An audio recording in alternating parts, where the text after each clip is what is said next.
What is going on, everybody? Grayson here, Gundam Gambler. The Gundam market is popping off, so we're going to take a look at all the booster boxes today, talk about a few interesting things there, and then also some cards in certain sets are doing crazy things, so we'll touch on that too. Also, the GDO5 leaks, we now know all of the LR++, so we'll touch on that. But before we get into anything, I do want to bring something up that is important, and I promise it's going to be the last time we talk about it because honestly, at this point, I'm already bored. It's trivial. It's the same thing I went through last year with One Piece, but someone shared this with me earlier today. I guess there's a Facebook group, Gundam Card Game Community. I actually joined the group to look at the post, which has now been taken down. Unfortunately, I was hoping to use it in the video. It would have been free content, but this person, I mean, even just based on the first sentence, they say TCG investor that says Gundam has always had potential. I've never said that it's always had potential. I said that I believe now it does have potential. But again, already being disingenuous in the first sentence that they post. Oldest videos from 2 weeks ago. I was reading the comments.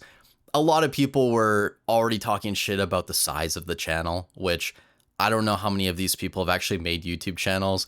The fact that in a niche this small, we're almost at 1K off of like 7 videos or something. Kind of insane. But even outside of the really petty channel comments, there was the rhetoric about scalpers, and someone even said something like scalpers deserve to die, essentially, like they were implying that based on what they posted. And I saw a couple people in there that were defending the channel, and I do appreciate you guys, who are on my side, and you realize that investing really isn't that bad of a thing. A lot of these people just have the emotional maturity of a 5-year-old, but it's really not worth engaging with these people, and especially not in a public forum like Facebook. I've dealt with people in the past stalking my family through social media. So I would never message any of these people and talk to anyone who even remotely says something crazy about what we're doing here. It's clear to me just based on the interactions I've had on the 7 videos I've uploaded, even looking at the people uploading videos in response to what we're doing, these people are not mentally stable, most of them, I believe. I also believe that some of them could potentially be dangerous. It's just not worth taking any level of risk. You're never going to get through to any of these people either to make them kind of see your vision of things. And this was literally the whole point I made in the first video, is that by these mentally unstable people that are potentially dangerous continuing to push rhetoric like this, all you do is further create a divide between investors who are just going to double down anyways. Like, they really don't care what you say. And then the people that could potentially come over to your side, play the game, start collecting, become fans of the IP, right? Like, my intention too is to learn a lot about Gundam and hopefully enjoy a lot of what I consume, right? And I'm already really enjoying Seed, and we'll see a couple of the cards I bring up in this video, characters from Seed. Like, it's always a learning process, but being this negative and hostile towards new people, it's just not a good look, right? Whereas, I at least like to think that I'm bringing more awareness to the TCG. The fact that a lot of people I've talked to over the past week didn't even realize that Gundam had a TCG, that were fans of, the model kits or watched the anime when they were younger. So I really think that I'm, bringing more people in, and I'm 99% confident that I will do more than the vast majority of the people hating in the comments ever will. So it's just not worth it. I appreciate you guys defending me, but don't risk, your personal safety for the very minute chance that you might convince someone to change their mind. So that's what I wanted to say before we get into this. I'll probably leave a timestamp too, so you guys can skip over this, because I know most of you guys probably don't give a shit. But for a couple of you guys who are very, what's the word I'm looking for, adamant about defending your positions online, just don't do it. It's not worth it. So getting into this video, we'll start with New Type Rising. Someone did ask me too about how liquid Gundam boxes are, which I think is a really good question to ask. If you look on TCG Player over the past 7 days, there's been 20 sales of booster boxes, which is a little bit below, it's 2.86 boxes per day, a little bit below 3 per day. Really not that bad for a box that's almost $400 in a game nobody's paying attention to. For context, if you look at something like, I don't even know what would be in the 400 range, Phantasmal Flames maybe in Pokemon, that's maybe closer to 450, but that's around 4 boxes per day. Mega Evolution's around 4 as well. So it's really not that bad that Gundam New Type Rising is sitting around 3. I mean, Vivid Voltage is selling about 3 boxes per day, and that's a $330 booster box at this point. So I really think that they're quite liquid, and you're going to see with something like Phantom Aria, that's going to be as liquid as something like Prismatic Evolutions at its current market price. So we'll get there in a few minutes. But looking at some of the cards in New Type Rising, I will go in order just in terms of percentage return over the past month. Kigali. I mean, Kigali is from Gundam Seed, which I am watching. I'm about halfway through that. I really enjoy it. I like her character. I think she's great, up around 20% over the past 28 days. And I think it's a solid artwork as well. So I can understand why this card will go up a little bit.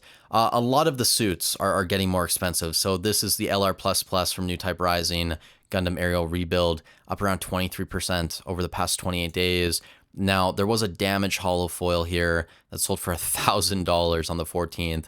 The most recent near mint on TCG Player that sold $1,450. So you have multiple cards now in this set over $1,000 and tons of LR pluses that are over like $200, $300 at this point. You know, the Wing Gundam Zero, this was $213 in the middle of June. It's now going for over $300 on TCG Player. And you have sales that pushed $400 from just a couple days ago. The most recent one since then, closer to $300 average, but still pretty decent move from $200 to $300 in a few weeks. Now after that, Gundam Aerial Rebuild, this is the LR Plus, not the Plus Plus. This is up a whopping 74.6% in the past 28 days. And realistically, if we come in here and look at recent sales, pushing $200. That sale is from yesterday, July 18th, a sale at 140, 156, 150. So TCG Player having at 130, probably closer to 150 at this point, which is basically a double up. That'd be at about 100% return in a 28-day period.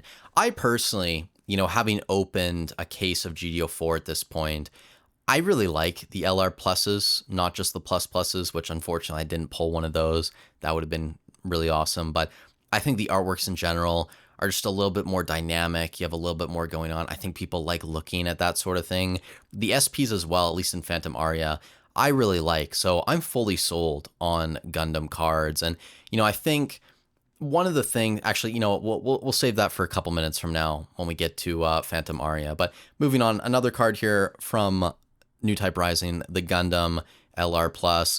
This was about a $20 card a month ago. It's now going for over $100 on TCG Player. In recent sales, you have some up to even around $130 US, but even 20 to 100. I mean, you 5x your money within a 28-day period. Only 106 of these sold. So sure, you know, a buyout definitely happened. But the thing that I think a lot of people who are just like average hobbyists in Gundam, or people that really are anti-investor don't understand, is that when I looked at this game, and I think a lot of people agree, is like, you have really cool cards. You know, like that's not an insult. It's more of a pat on the back to Bandai, who continues to put out amazing artworks and pieces of art, right, that people want to collect, that had value. And it's not like there's a ton of these on the market. So they were probably just undervalued. It's the same thing when you look at One Piece SPs and alt arts from last year. I mean, you had cards that were $5 that are now going for $100, right? And if you only look at the growth, and that's kind of your justification for why it's an insane system and why it's, you know, just scalpers selling to scalpers, well, you just miss a lot of context that I think is really important to have in these conversations. And the reality is, I think if Gundam continues to grow, and the popularity of not just the TCG, but also the collectability side, the IP, if that becomes more entrenched in Western society, these cards are probably just going to get more expensive as time goes on. That's the reality. Now, obviously, Bandai could decide to print more product. They could do another wave, a New Type Rising. I don't think they're dumb enough to do that. And we've talked about this multiple times on the channel before. Bandai's done a really good job with One Piece, which if you guys go back a year, right, go watch the Straw Hat Speculator channel, I would get comments all the time from people who, like the hostile people now in Gundam, you know, were One Piece TCG purists, essentially. They weren't collectors or investors. They would all tell me that Bandai has destroyed all of these other games before. They're going to do it to One Piece. They're going to print into the ground. The cards are going to be worthless.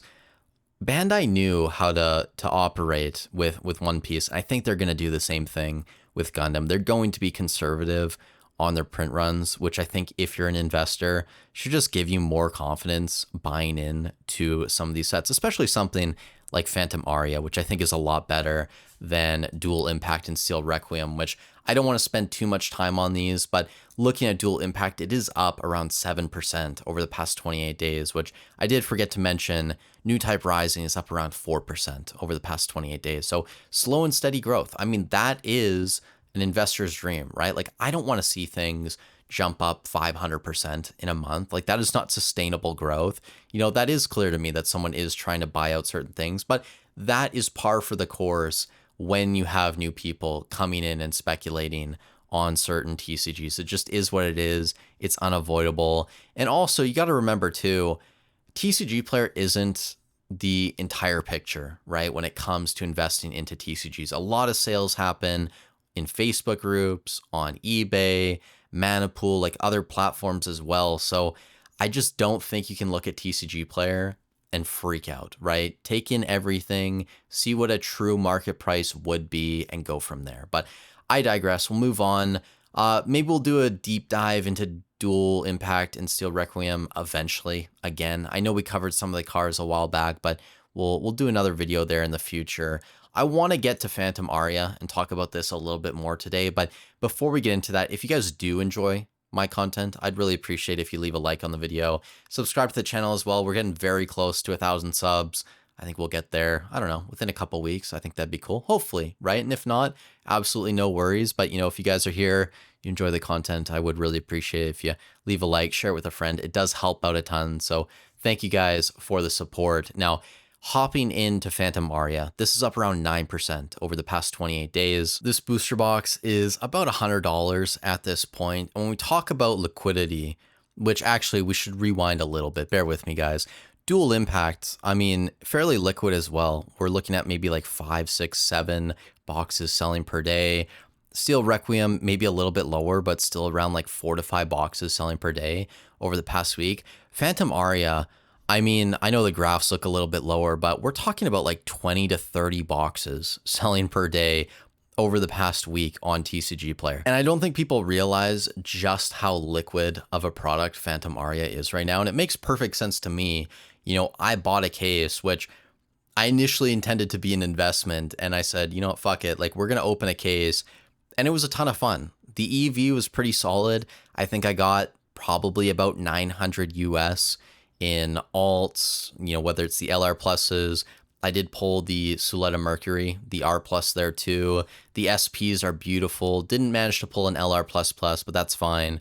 But I mean, the EV is really high, right? And it's $100 box. So a lot of people, if they just want to rip something and you want to look at cool cards, I mean, a lot of these look like cool cards, in my opinion. I don't know what you guys think, but the LR++ Destiny Gundam, and by the way, this is where we're going to get to how about 90% of the argument people make about investors being toxic for the hobby. It just falls apart looking at these literal 3 cards on TCG Player. So the LR++ of Destiny Gundam, right? This is $1,000. And recent sales right there. One even today, July 19th at $1,000. The LR Plus, this is up around 61% over the past 28 days, $93. You have recent sales pushing almost 150, multiple sales over 100. So realistically, you're looking at about 100% return there. Amazing, right? That's awesome. It's quite an expensive card though. However, you know, and this is the thing that just drives me insane. It's literally been something that's been disproven so many times. I just don't understand how even someone that's low IQ like can't get this through their head, but investors are not buying out base rarity cards. They're not making it more difficult to buy the cards you need to play the game. Look at this. Destiny Gundam, the base LR, right? With the LR Plus up 20%, with the LR Plus Plus, excuse me, up 20%. The LR Plus up 60% to 100%, depending on how you look at the numbers. The regular LR is down 18% over the past month. So what is it, guys, right? Like, you can't have it both ways. You can't blame investors for coming in and you know, just collectors as well as a whole. Like, this is something I brought up too.